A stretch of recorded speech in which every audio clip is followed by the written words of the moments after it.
Ya Arhamar Rahimin, irhamna.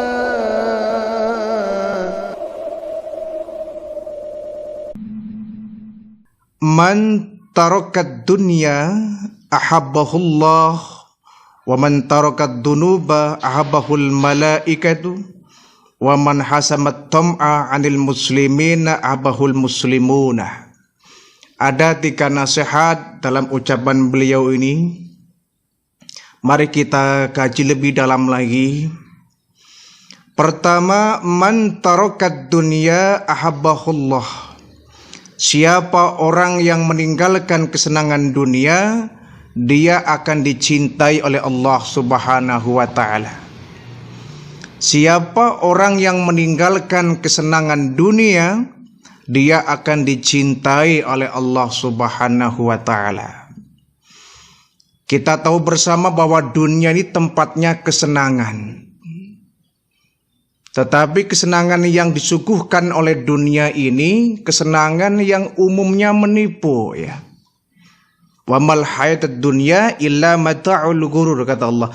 Sesungguhnya tidaklah kehidupan dunia ini melainkan semuanya adalah menipu, ghurur, ya, seperti fata morgana. Kita tahu fata morgana itu kan satu bayangan yang menipu, ya. Kita kalau berjalan atau menggunakan kendaraan di terik matahari di tengah jalan itu, jalan beraspal itu, dari kejauhan kita melihat ada genangan air, ya. Genangan air. Tapi saat kita datang ke sana, kita sampai di tempat itu ternyata tidak ada. Itu fata morgana, ya. Dan itulah barangkali kehidupan dunia ini, gambaran kehidupan dunia ini. Kesenangan yang ada itu hakikatnya menipu. Karena kesenangan dunia ini akan memperdaya kita. Jangan sampai kita di dunia ini terbuai oleh kesenangan dunia yang membuat kita lalai dan lupa akan kesenangan hidup yang sebenarnya, yakni kesenangan akhirat. Kita semuanya ingin agar dunia bahagia, akhirat juga bahagia. Kita boleh menikmati ke dunia ini, menikmati kesenangan dunia ini boleh, ya. Kita boleh menikmati kesenangan yang disuguhkan oleh dunia ini.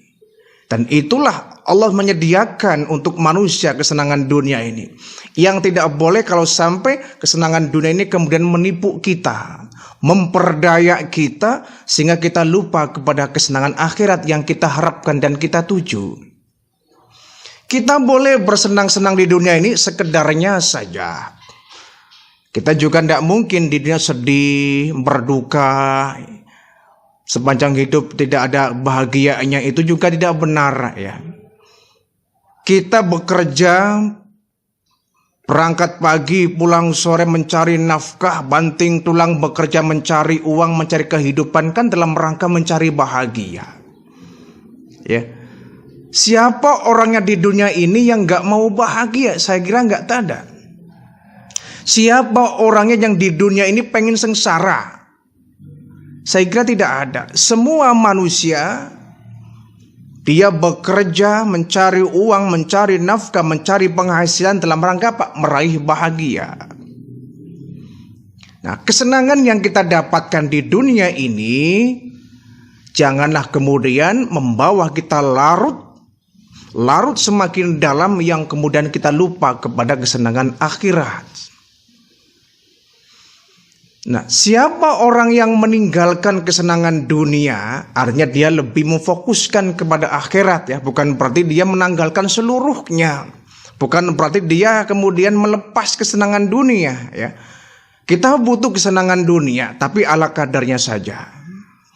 Siapa yang lebih memfokuskan kepada kesenangan akhirat, maka ahbahullah, dia akan dicintai oleh Allah Subhanahu wa ta'ala. Dan kesenangan dunia yang kita temukan ini hakikatnya adalah ujian dari Allah Subhanahu wa ta'ala.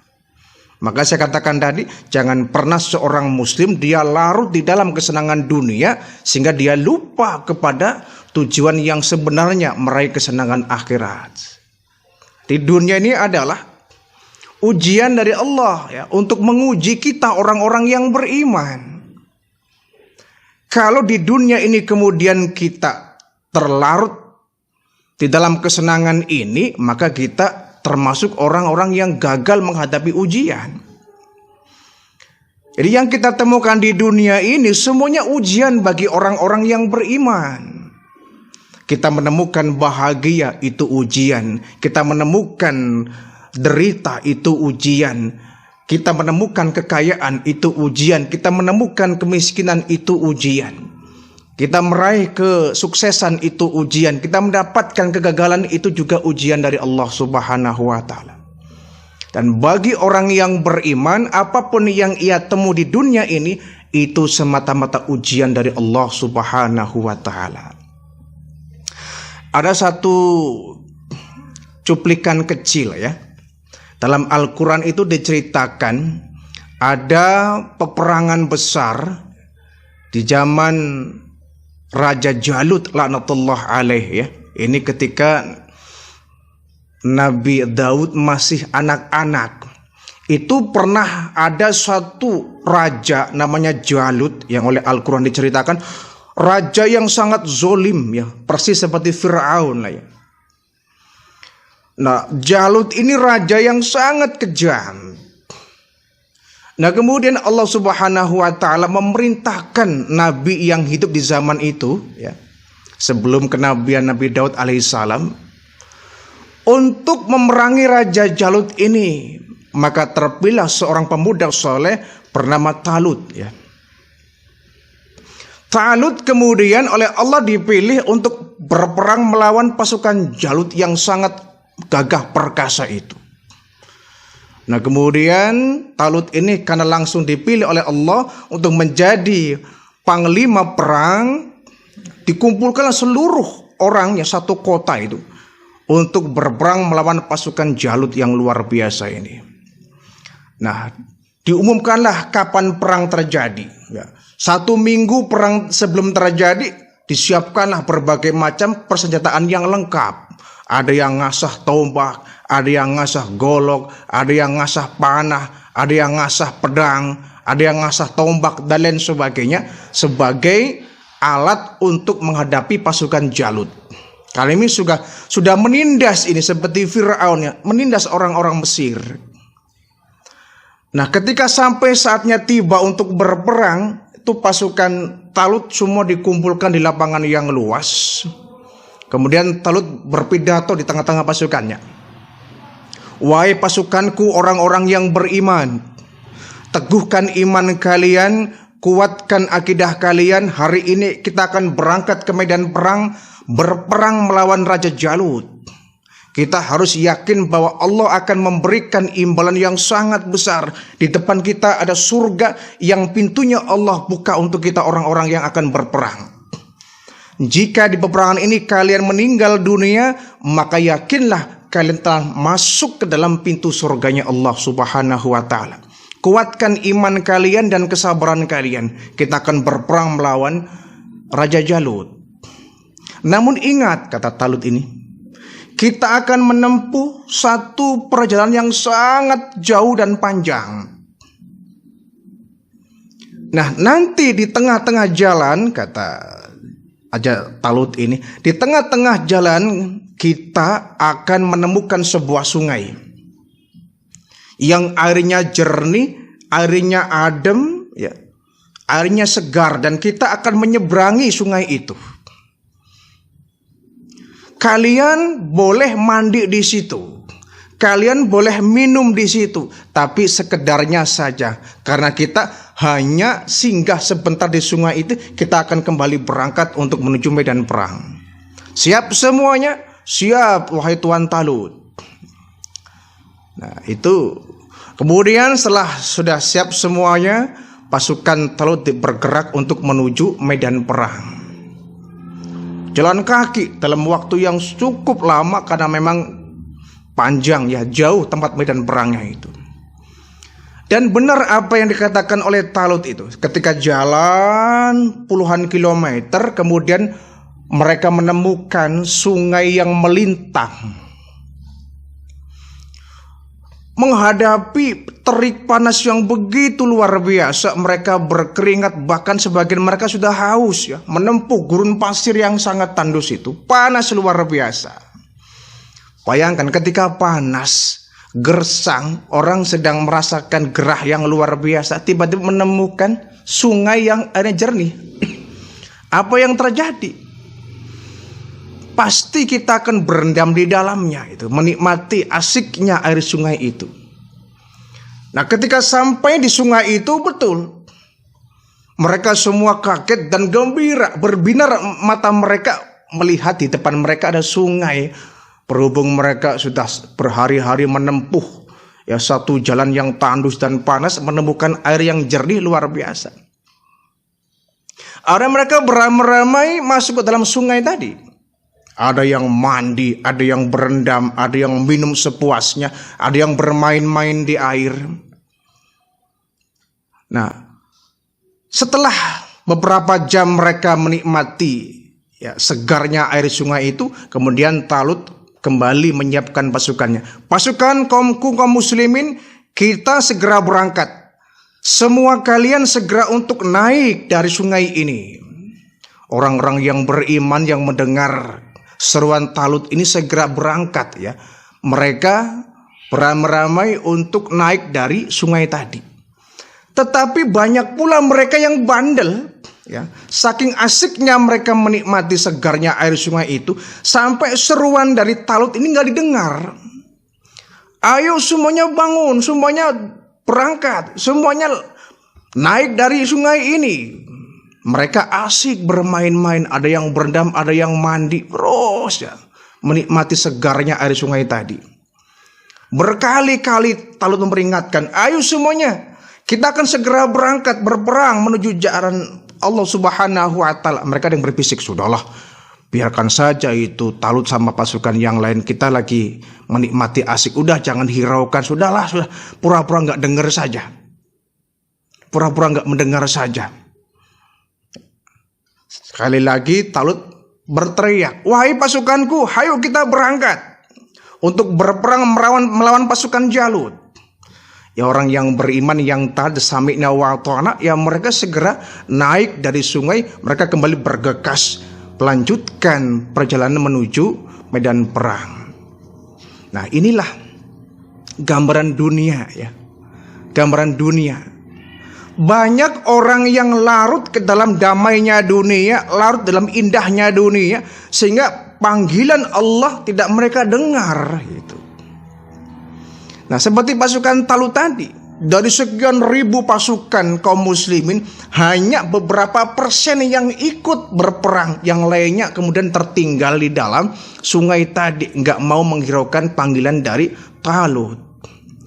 Kata Talut, sudahlah, mereka sudah nggak mendengar seruanku, yuk kita berangkat. Tapi Tuan Talut, kita nggak banyak pasukan, bisa kalah kita ini. Sudahlah, kita pasrahkan kepada Allah. Percuma mereka tidak mendengar ucapanku, biarkan mereka menikmati indahnya dan segarnya air sungai tadi. Kita berangkat saja apa adanya. Berangkat pasukan Talut ini dengan jumlah yang sangat sedikit. Kebanyakan mereka nyangsang, mereka asik berenang, berendam di dalam air sungai tadi. Barangkali ini kehidupan dunia seperti ini ya. Banyak orang yang terlalu larut di dalamnya, kemudian dia lupa akan tujuan yang sebenarnya. Dunia ini kan hanya halte saja ya. Kita tinggal di halte, apakah untuk berlama-lama? Kan tidak. Orang singgah di halte itu kan sementara nunggu kendaraan. Dan kita ini masih panjang perjalanan itu ya. Karena kita menempuh berbagai macam lapisan alam kita ini, dari mulai alam ruh ya. Dari alam ruh kita pindah ke alam rahim ibu kita. Dari alam rahim kita pindah ke alam dunia ini. Dari alam dunia kita akan dipindahkan ke alam barzah, alam kubur. Dari alam kubur kita akan dipindahkan ke alam padang mahsyar. Dari padang mahsyar kita akan dipindahkan ke alam akhirat, baik itu neraka maupun surga. Panjang betul kita ini. Nah, saat ini kita sedang menunggu kapan kendaraan akan datang di tengah-tengah kita. Kita sedang di halte ini. Haltenya namanya dunia. Dan saudara-saudara kita banyak yang sudah berangkat dari halte dunia ini untuk menuju tempat yang berikutnya, yakni yang disebut dengan alam barzah. Semua kita sedang duduk di halte akan nunggu kendaraan namanya keranda jenazah. Katil kita bilang, itu kan kendaraan yang semua ditunggu. Kita sedang di halte dan satu persatu kita akan diangkut oleh kendaraan keranda tadi untuk menuju tempat yang kita tuju, yakni alam barzah. Nah, di halte kita jangan lalai. Dunia ini melalaikan kita, maka kita jangan lalai. Maka benar, siapa yang memfokuskan kepada kesenangan akhirat, dia lebih mengenyampingkan kesenangan dunia, maka dia akan dicintai oleh Allah Subhanahu wa taala.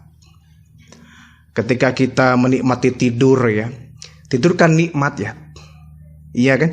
Kenikmatan yang sangat begitu lezat di dunia ini diantaranya adalah tidur. Apalagi tidur malam itu kan. Tapi kita nggak sebebas itu menikmati tidur malam. Ada batasnya, ada waktunya di mana kita harus bangun untuk segera menghadap Allah. Syukur-syukur sepertiga malam kita bangun melaksanakan tahajud itu lebih baik. Maka orang yang bertahajud itu orang yang meninggalkan kesenangan dunia itu, berupa kenikmatan tidur.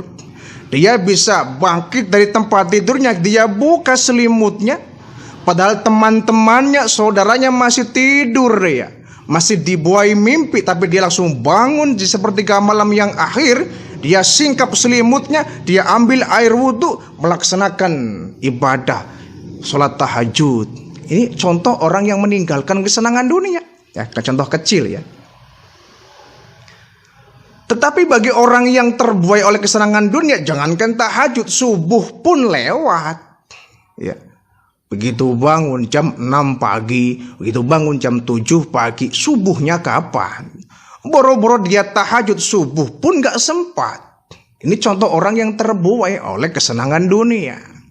Kita dibatasi, kesenangan dunia ini ada batasnya. Allah membatasi, jangan sampai kita sampai melampaui batas itu. Kita makan, itu kan kesenangan dunia. Tapi apa? Ada batasnya. Kapan saatnya kita berhenti untuk makan dan lebih kita berbagi kepada sesama. Orang yang hanya menikmati kesenangan dunia sendiri saja, makan asik, sementara dia nggak peduli dengan tetangganya yang kelaparan misalkan, ini orang yang melampaui batas. Dia merasa bahwa yang dia makan itu adalah hak patennya dia, 100% rezekinya dia. Dia nggak sadar bahwa rezekinya dia juga ada hak orang lain yang membutuhkan itu. Jadi kesenangan dunia ini adalah illa mata'ul ghurur, kesenangan yang menipu, kesenangan yang sesaat, kesenangan yang sekejap mata, kesenangan yang tidak abadi. Tidak ada yang abadi di dunia ini. Tidak ada yang abadi. Apa yang bisa bertahan lama di dunia ini? Umur kita semakin bertambah, kulit kita yang semula kencang akan lentur. Memasuki usia tua, kemana tenaga kita? Semua akan berakhir. Kita punya suara bagus, iya, memasuki usia tua berubah parau suara kita. Wajah kita begitu indah, banyak yang kagum misalnya. Tapi memasuki usia tua, ya wayahnya kita akan berubah segalanya. Ada batasnya. Jadi orang kaya ada batasnya. Jadi pejabat tinggi ada batasnya. Jadi orang hebat ada batasnya. Jadi orang kuat ada batasnya. Tidak ada yang abadi di dunia ini. Jadi siapa orang yang meninggalkan kesenangan dunia, maka dia akan dicintai oleh Allah Subhanahu wa taala. Yang kedua, wa man taraka dzunuba habahullahul malaikatu, kata Utsman bin Affan. Siapa orang yang menghindari dosa-dosa, dia akan dicintai oleh para malaikat. Siapa orang yang menghindari dosa-dosa, dia akan disenangi oleh para malaikat. Dulu ketika Allah Subhanahu wa taala mengumumkan kepada para malaikatnya, "Inni ja'ilun fil ardi khalifah." Wahai malaikatku, sesungguhnya aku akan menciptakan satu makhluk baru. Waktu itu Nabi Adam belum diciptakan ya. Jadi sebelum Nabi Adam diciptakan, Allah itu memberikan pengumuman kepada para malaikat. Sesungguhnya aku, wahai malaikat, akan menciptakan makhluk baru bernama manusia. Nah, entah kenapa tiba-tiba malaikat itu punya feeling ya, punya dugaan, punya analisa bahwa malaikat ini punya pemikiran jangan-jangan manusia ini makhluk yang perusak ini. Ya. Mereka sudah punya feeling, sudah punya firasat bahwa manusia ini akan jadi makhluk perusak. Sehingga malaikat kemudian sempat, ya bukan protes ya, menyampaikan aspirasi mereka lah kalau cara kita ya. Menyampaikan aspirasi, wahai Allah, kenapa engkau akan menciptakan makhluk yang nanti akan menumpahkan darah? Makhluk yang nanti akan bikin onar, yang akan perang menumpahkan darah, membuat kerusakan di dunia ini.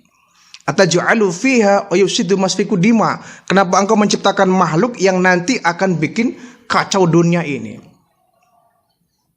Wa nahnu nusabihu bihamdika wa nuqaddisulah, kata malaikat. Bukankah kami ya Allah sudah banyak bertasbih kepadamu, sudah banyak beribadah kepadamu? Kalau cara kita, kami kurang apa sih ya Allah, sampai engkau akan menciptakan makhluk baru yang menurut feeling kami, makhluk baru ini akan menciptakan kerusakan, akan saling menumpahkan darah. Ini feeling malaikat ternyata ada benarnya juga. Ada benarnya juga. Nah, kita lihat manusia ini kan punya tabiat yang tidak baik, suka merusak kita ini. Bumi ini kan semakin panas ya. Apa yang disebut dengan global warming ini terjadi ya, pemanasan global. Bumi semakin panas karena apa? Di kota-kota besar hampir semua bangunan tertutup kaca ini ya. Dan ternyata gedung-gedung yang berkaca ini akan sangat berakibat tidak baik. Karena apa? Cahaya matahari yang sampai ke kaca ini akan memantul, dan pantulannya sangat berbahaya, sehingga bumi akan semakin panas gitu. Akibatnya gunung es di kutub utara, kutub selatan terancam bisa meleleh. Bayangkan kalau gunung es di kutub utara, di kutub selatan semakin terkikis, semakin meleleh, maka air debitnya akan semakin berlebihan dan bisa terjadi banjir di mana-mana. Ini kan ulah tangan dari manusia. Ya. Ulah dari tangan-tangan manusia yang banyak menebar kerusakan. Dan ini feeling malaikat yang dulu mereka aspirasikan di hadapan Allah. Ya Allah, kenapa engkau ciptakan makhluk yang nantinya akan bikin onar, makhluk akan bikin kerusakan di permukaan bumi ini? Dan itu pun terjadi. Makanya malaikat akan senang. Malaikat akan senang kalau melihat ada sekumpulan manusia yang dia beribadah kepada Allah. Ya. Sehingga dalam satu hadis qudsi Allah berfirman kepada malaikat, wahai malaikatku, lihat hamba-hambaku yang dulu kau sangka dia akan durhaka. Lihat, tengah malam dia sedang beribadah, sedang beristighfar, mereka minta ampun kepadaku. Lihat, mereka sedang sujud di waktu siang, sujud di waktu sore, sujud di waktu senja, sujud di waktu malam, bahkan mereka di tengah malam sujud kepadaku. Fajar datang, mereka pun sujud kepadaku, beristighfar mereka kepadaku, minta ampun kepadaku. Lihat para malaikatku, mereka beribadah kepadaku walaupun mereka dalam kondisi menikmati kesenangan dunia. Nah, malaikat disebut ini kan agak malu ya. Agak malu kalau cara kita, tapi malaikat kan nggak punya nafsu. Mereka yang oleh malaikat diduga akan membuat kerusakan, ternyata nggak semuanya. Nggak semua manusia itu bertabiat merusak. Banyak manusia yang kemudian melakukan reboisasi, penghijauan, memelihara alam dengan sebaik-baiknya. Ketika mereka mengeruk sumber daya alam, mereka juga memperhatikan keseimbangan alam banyak. Ya, bahkan sekarang ini dunia sedang gencar-gencarnya melakukan penghijauan bumi ini agar global warming itu akan bisa teratasi dengan baik. Dan di Indonesia negara kita ini juga pemerintah terus gencar melakukan yang namanya penghijauan, memelihara alam, ya, memelihara alam agar alam ini terawasi dengan baik, terpelihara dengan baik, sehingga tidak menimbulkan kerusakan. Dan itulah yang menjadi nilai plus dari manusia yang oleh malaikat pun kagum. Cara kita iya ya, yang dulu kita sangka manusia itu semuanya akan jadi perusak. Ternyata tidak semuanya. Banyak manusia yang berhati mulia, yang dia melola alam dengan baik, yang dia meninggalkan kesenangan dunia, beribadah kepada Allah Subhanahu wa Ta'ala. Jadi malaikat pun akan senang. Bahkan malaikat ini dia akan selalu berkunjung ke rumah-rumah kaum muslimin yang dia berbuat baik, yang beribadah ya. Bahkan dalam satu hadis, malaikat senantiasa berkumpul di tengah-tengah manusia yang sedang berzikir kepada Allah, sedang bertasbih kepada Allah, sedang bertaqarrub ilallah, mereka ikut di dalamnya. Jadi satu majelis kalau dalamnya ada zikrullah, disitulah malaikat akan suka. Bahkan ketika pelaksanaan ibadah haji, mereka pun banyak yang ikut tawaf ya, hanya kita nggak ngelihat. Ya. Mereka senantiasa mengikuti ibadah-ibadah kita orang-orang yang beriman ini. Jadi siapa yang menghindari dosa, ahabahul malaikat, dia akan dicintai oleh para malaikat. Dan yang ketiga, man hasamat tam'a 'anil muslimina ahabahul muslimuna. Siapa yang menyingkirkan sifat tamak dari milik umat Islam, dia akan dicintai oleh mereka umat Islam. Tamak ini serakah ya. Kita bisa lihat dari bahasa Arabnya, tamak itu toma ya, to mim ain. Toma. Coba lihat toma ini kan 3 huruf ya. To mim ain. To ini kan huruf yang memiliki perut besar. Ya. Huruf yang memiliki perut besar. Orang toma itu seperti huruf to ini. Badannya kecil, perutnya besar, itu huruf to. Lambang tadi toma, orang yang tamak, orang yang rakus. Mim itu kan huruf yang buntutnya panjang, lubangnya kecil. Artinya apa? Dia masih punya lubang di tengah-tengah. Biarpun dia digandeng kanan kiri, huruf mim tetap berlubang. Biarpun kecil lubangnya ada itu. Orang yang tomak selalu nggak akan pernah rapat, selalu berlubang. Selalu merasa kurang dan kurang. Ain. Coba lihat ain seperti apa. Mulutnya menganga, perutnya besar itu ain. Itu persis karakteristik dari orang-orang tomak itu. To ya, perutnya besar, mim lubangnya ada tengah-tengahnya, ain mulutnya menganga ya, mangap, kemudian perutnya besar. Orang tomak itu diisi apapun nggak akan pernah penuh. Orang dia rakus ya. Orang rakus ini diisi berapapun akan selalu kurang, wong rakus. Ya. Para pejabat-pejabat kita, mohon maaf ya, yang mereka tersandung kasus korupsi, pejabat kita yang masuk penjara, masuk bui, apakah mereka orang miskin? Tidak. Gaji mereka di atas rata-rata kita. Miliaran gaji mereka. Kenapa sampai hati dia korupsi, makan uang negara, makan uang rakyat? Karena dia merasa miskin, merasa masih kurang. Jadi betul, ya, kunci menjadi orang kaya itu bukan dari harta, ya. Laisal ghina an kasratil ardi, kata Nabi itu. Orang yang kaya bukan orang yang banyak hartanya. Orang yang kaya bukan orang yang berlimpah ruah kekayaannya.